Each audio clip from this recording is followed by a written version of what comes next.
Mark chapter 4. Again, Jesus began to teach beside Lake of Galilee.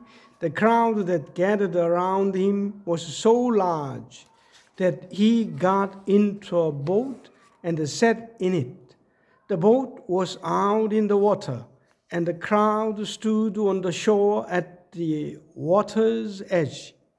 He used the parables to teach them many things, saying to them, "Listen, once there was a man who went out to sow grain.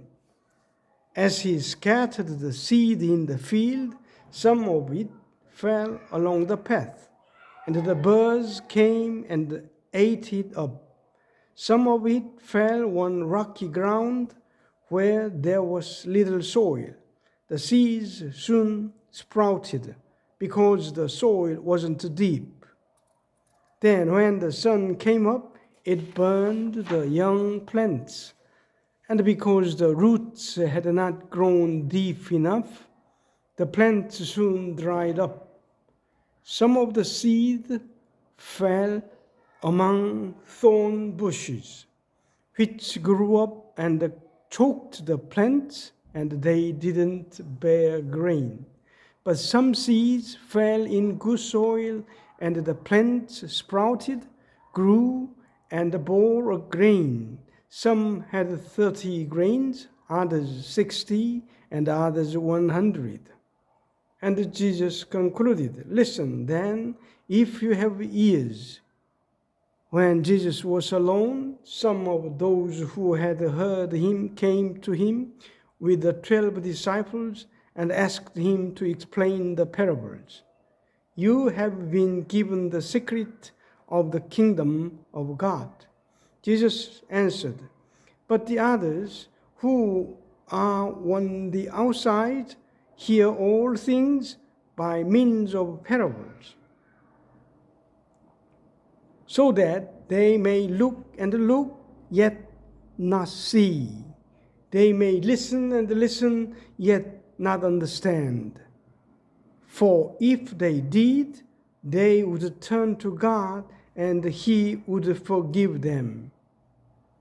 Then Jesus asked them, "Don't you understand this parable? How then will you ever understand any parable? The sower sows God's message. Some people are like the seeds that fall along the path. As soon as they hear the message, Satan comes and takes it away. Other people are like the seeds that fall on rocky ground. As soon as they hear the message, they receive it gladly, but it does not sink deep into them, and they don't last long. So when trouble or persecution comes because of the message, they give up at once. Other people are like the seeds sown among the thorn bushes. These are the ones who hear the message, but the worries about this life, the love for riches, and all other kinds of desires crowd in and choke the message, and they don't bear fruit. But other people are like seeds sown in good soil. They hear the message, accept it, and bear fruit. Some 30, some 60, and some 100. Jesus continued, "Does anyone ever bring in a lamp and put it under a bowl or under the bed? Isn't it put on the lampstand? Whatever is hidden away will be brought out into the open, and whatever is covered up will be uncovered. Listen then, if you have ears." He also said to them, "Pay attention to what you hear. The same rules you use to judge others will be used by God to judge you, but with even greater severity.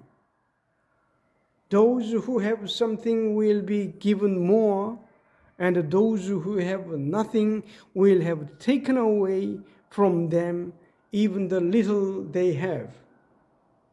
Jesus went on to say, the kingdom of God is like this. A man scatters seeds in his field. He sleeps at night, is up and about during the day, and all the while the seeds are sprouting and growing. Yet he does not know how it happens. The soil itself makes the plants grow and bear fruit. First the tender stalk appears, then the head, and finally the head full of grain. When the grain is ripe, the man starts to cutting it with his sickle because harvest time has come. What shall we say the kingdom of God is like? Asked Jesus. What parable shall we use to explain it? It is like this. A man takes some mustard seed, the smallest seed in the world, and plants it in the ground. After a while, it grows up and becomes the biggest of all plants. It puts out such large branches that the birds come and make their nests in its shade. Jesus preached his message to the people using many other parables like these. He told them as much as they could understand.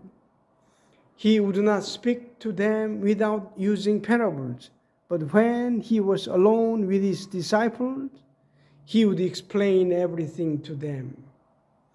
On the evening of that same day, Jesus said to his disciples, "Let us go across to the other side of the lake." So they left the crowd. The disciples got into the boat in which Jesus was already sitting, and they took him with them. Other boats were there too.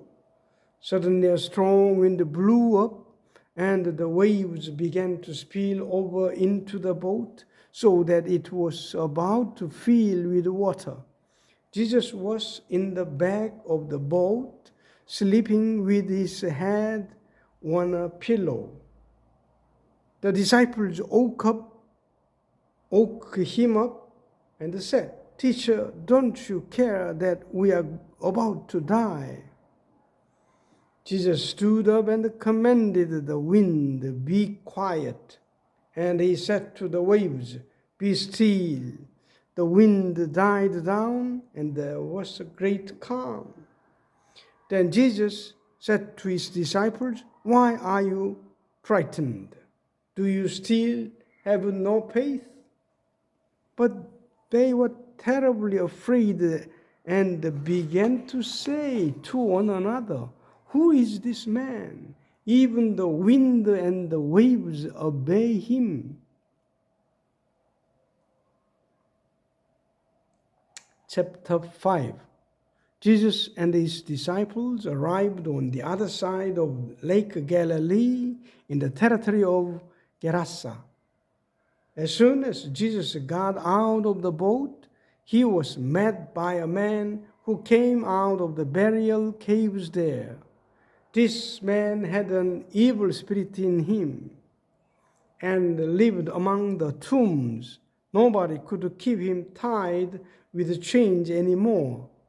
Many times his feet and his hands had been tied, but every time he broke the chains and smashed the irons on his feet.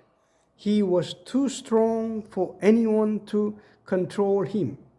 Day and night he wandered among the tombs and through the hills, screaming and cutting himself with stones. He was some distance away when he saw Jesus. So he ran, fell on his knees before him, and screamed in a loud voice, "Jesus, Son of the Most High God, what do you want with me. For God's sake, I beg you, don't punish me. He said this because Jesus was saying, evil spirit come out of this man. So Jesus asked him, what is your name? The man answered, my name is Mark. There are so many of us. And he kept begging Jesus not to send the evil spirits out of that region. There was a large herd of pigs nearby, feeding on a hillside.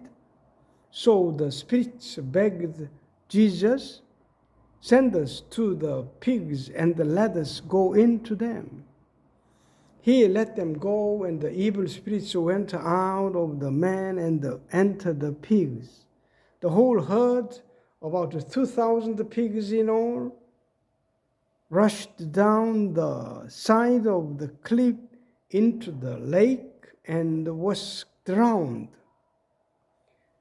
The man who had been taking care of the pigs ran away and spread the news in the town and among the farms. People went out to see what had happened.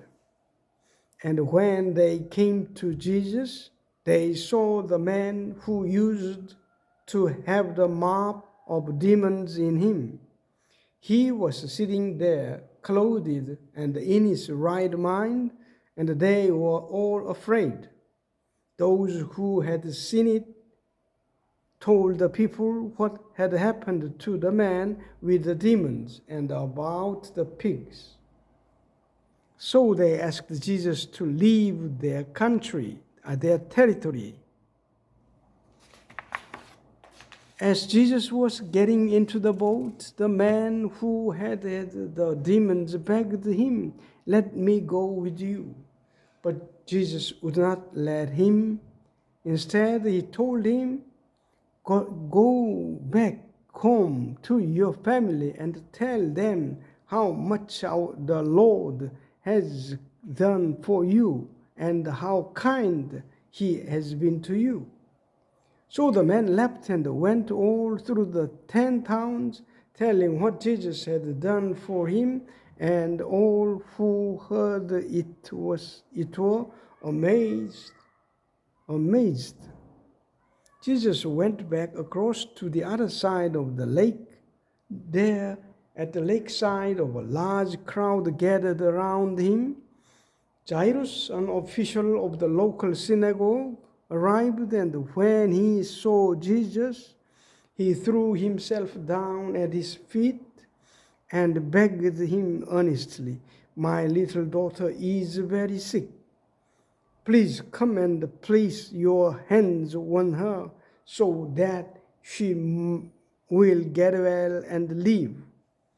Then Jesus started off with him. So many people were going along with Jesus that they were crowding him from every side. There was a woman who had suffered terribly from severe bleeding for 12 years. Even though she had been treated by many doctors, she had spent all her money. But instead of getting better, she got worse all the time. She had heard about Jesus, so she came in the crowd behind him, saying to herself, if I just touch his clothes, I will get well. She touched his clothes, and her bleeding stopped at once, and she had the feeling inside herself that she was healed of her trouble. At once Jesus knew that power had gone out of him, so he turned around in the crowd and asked, who touched my clothes? His disciples answered, you see how the people are crowding you. Why do you ask who touched you? But Jesus kept looking around to see who had done it. The woman realized what had happened to her So she came and, trembling with fear, knelt at his feet and told him the whole truth. Jesus said to her, "My daughter, your faith has made you well. Go in peace and be healed of your trouble." While Jesus was saying this, some messengers came from Jairus' house and told him, "Your daughter has died. Why bother the teacher any longer?" Jesus paid no attention to what they said, but told him, "Don't be afraid, only believe." Then he did not let anyone else go on with him, except Peter and James and his brother John.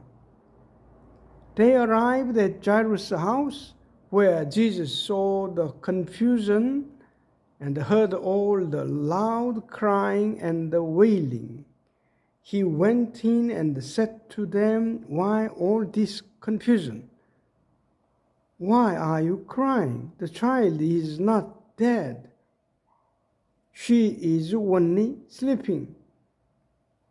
They started making fun of him, so he put them all out, took the child's father and the mother and his 3 disciples, and went into the room where the child was lying.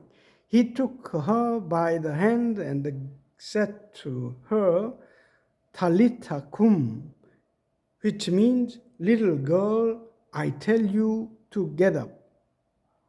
She got up at once and started walking around. She was 12 years old. When this happened, they were completely amazed. But Jesus gave them strict orders not to tell anyone, and he said, "Give her something to eat." Thank you.